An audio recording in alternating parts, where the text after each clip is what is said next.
Seorang teman tiba-tiba tidak bisa dihubungi di luar jam kerja.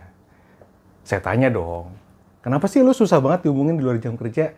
Dia bilang, saya lagi mengimplementasi quiet quitting. Apa itu quiet quitting? Mari kita bahas.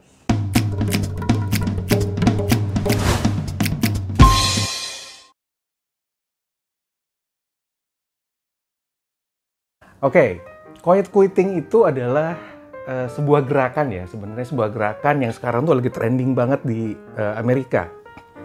Nah, terutama gerakan ini dipelopori oleh para influencer di platform TikTok maupun Instagram. Nah, apa sih quiet quitting? Quiet quitting itu adalah gini, di mana banyak orang sekarang di Amerika terutama itu enggan untuk memberikan sesuatu yang lebih di pekerjaan. Mereka hanya mau bekerja sesuai jam kerja dan sesuai job desk yang diserahkan kepada mereka. Di luar itu, mereka nggak mau melakukannya. Nah, pertanyaannya menjadi menarik adalah, kenapa tiba-tiba gerakan ini banyak lahir? Nah, tahun 2020, kita semua tahu ya, bahwa di dunia itu terjadi pandemi, dan di mana semua orang itu harus bekerja di rumah. Nah, pada saat itu lahirlah fenomena WFH, work from home. Nah, mungkin juga teman-teman Anda juga ngalamin tuh, dimana ketika Anda bekerja di rumah, jam kerja tuh udah mulai berantakan. Anda bisa meeting jam 8 malam. Anda juga kadang harus melakukan double atau triple vicon, gitu ya. Dan kemudian banyak Anda diserahkan tanggung jawab, proyek-proyek, inisiatif yang jumlahnya tuh nggak satu atau dua, tapi mungkin banyak. Nah, pada saat awal-awal 2020, kita kenal dengan istilah hustle culture. Nah, gitu kan ya. Di mana semua orang tuh merasa bahwa kalau saya pengen sukses, ya saya harus kerja keras. Nah, quiet quitting itu adalah seperti antitesis dari hustle culture. Dimana kalau tadi saya sampaikan, di awal 2020, dimana kita WFH, banyak mengerjakan pekerjaan-pekerjaan di luar dari job desk kita, jam kerja udah mulai berantakan dan sebagainya, tapi juga banyak fenomena, banyak perusahaan tutup, yang akhirnya dipecat-pecat juga. Bonus nggak ada. Mungkin ada orang-orang yang kalau kita lihat, mereka merasa bahwa, lah kan gue yang kerja keras. Kok dia yang naik pangkatnya? Kok dia yang dipromosi? Jadi hanya orang-orang terdekat dengan kekuasaan lah yang pada saat itu mereka dipromosi pada akhirnya. Sehingga orang-orang mulai berpikir, ya ngapain gue kerja keras kalau gitu? Nah di sini teman-teman mulailah timbul gerakan quiet quitting ini.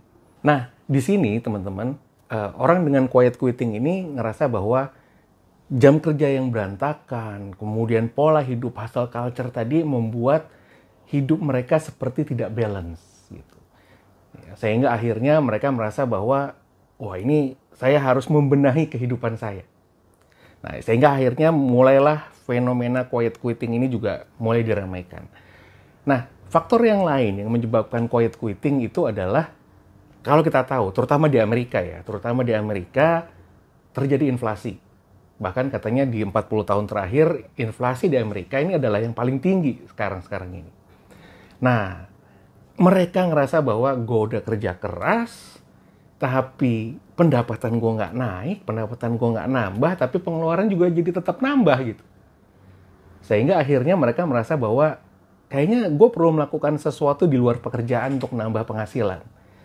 Jadi banyak orang-orang di Amerika terutama yang akhirnya selesai mereka bekerja, mereka ngambil proyek di tempat lain. Atau mereka membesarkan platform media sosial mereka dengan bikin YouTube, posting Instagram, dan sebagainya gitu ya. Sehingga akhirnya mereka mendapatkan pendapatan lebih dari situ. Nah, dari sinilah mungkin banyak sekali lagi gerakan-gerakan quiet quitting ini mulai digembar-gemborkan lah seperti itu.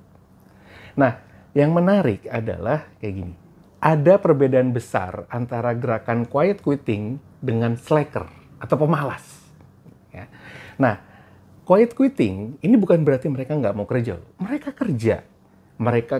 Mereka memberikan kontribusi, tapi yang 100% aja gitu, sesuai targetnya aja. bukan berarti mereka nggak kerja sekali lagi. Bukan juga mereka menunda-nunda melakukan sesuatu. Ya, tapi mereka hanya, oke deh, gue disuruhnya begini, ya gue akan lakuin begini. Di luar jam kerja, ya gue akan melakukan hal yang lain. Seperti misalnya berkumpul dengan keluarga, kemudian tadi ya, membesarkan platform media sosial, ngambil project, dan sebagainya. Jadi, salah kalau orang merasa bahwa quiet quitting ini sama dengan kita pemalas gitu. Karena justru orang-orang yang quiet quitting itu merasa bahwa ya gue harus melakukan sesuatu di jam kerja gue. Sehingga orang-orang yang quiet quitting ini itu memiliki produktivitas yang besar di jam kerjanya. Sehingga akhirnya mereka tidak melakukan hal yang sia-sia di jam kerja. Nah, berikut adalah tips ya. Berikut adalah tips gimana caranya kalau kita mau jadi quiet quitting tanpa terancam dipecat. Nah, ini menarik ya. Yang pertama, teman-teman, adalah pastikan bahwa kita itu punya prestasi. Karena kalau kita nggak punya prestasi, boro-boro bos kita mau percaya sama kita. Ya. Jadi buktikan dulu bahwa Anda pernah, minimal Anda pernah kerja keras. Dan Anda pernah capai target. Jadi dengan demikian, Anda tidak merasa bersalah ketika Anda melakukan quiet quitting. Yang kedua, jadilah orang yang tidak tergantikan. Maksudnya apa? Maksudnya gini teman-teman. Kalau bisa, di tempat atau dimanapun Anda bekerja, timbulkan stigma bahwa kalau nggak ada lu nggak rame. Kalau nggak ada lu apa jadinya kantor kita? Ya.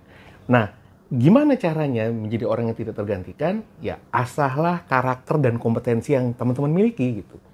Ya. Dengan demikian, kita atau organisasi akan merasa tergantung sama kita. Itu yang kedua. Yang ketiga adalah rencanakan apa yang mau Anda kontribusikan setiap harinya. Kita mesti punya target. Hari ini gue mau ngapain? Hari ini apa yang mau gue lakukan? Apa yang mesti gue kontribusikan di pekerjaan gue? Sehingga kita punya patokan untuk, nah ini langkah yang keempat, untuk membuat prioritas. Disadari atau tidak teman-teman, banyak pekerjaan-pekerjaan yang kita lakukan di pekerjaan kita, di tempat kerja kita, itu nggak related sama target yang kita miliki. Nah, orang-orang quiet quitting, itu akhirnya mereka memilih dan memilah, kira-kira aktivitas mana sih yang mesti gue lakukan supaya apa yang sudah gue rencanakan tadi, itu bisa kejadian. Sehingga akhirnya mereka sangat produktif di jam kerjanya. Nah, kemudian teman-teman, ketika kita sudah merasa bahwa kita memberikan yang terbaik di tempat kerja kita, ya, maka kita tidak akan pernah merasa bersalah ketika kita melakukan quiet quitting. Jadi sekali lagi teman-teman, quiet quitting itu beda jauh dengan menjadi pemalas. Justru kita butuh kreativitas, butuh inovasi yang luar biasa, ya, kemudian juga butuh kerja keras untuk kita bisa melakukan quiet quitting.